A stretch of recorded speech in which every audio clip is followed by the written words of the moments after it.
US has lifted first sanctions on Syria following Trump's announcement. Now, Syria has welcomed this decision and hoped that this will pave the way for rebuilding the war-torn country.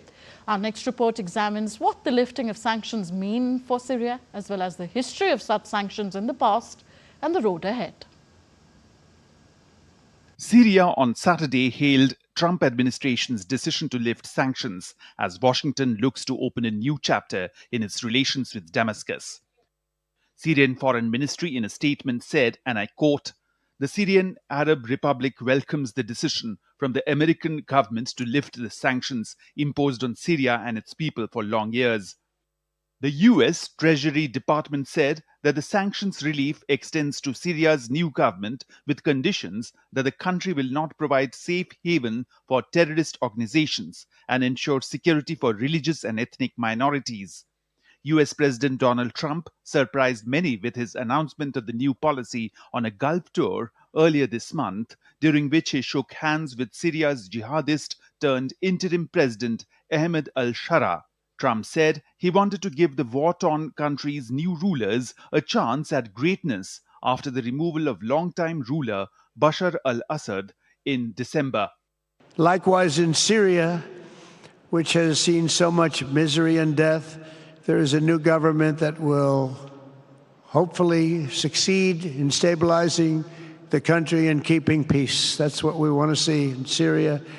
And I'm very pleased to announce that Secretary Marco Rubio will be meeting with the new Syrian foreign minister in Turkey later this week.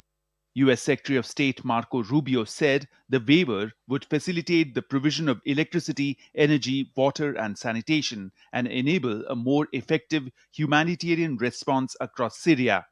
Let us have a look at the history of US sanctions on Syria. The US has imposed sanctions on Syria since 1979, initially due to terrorism concerns.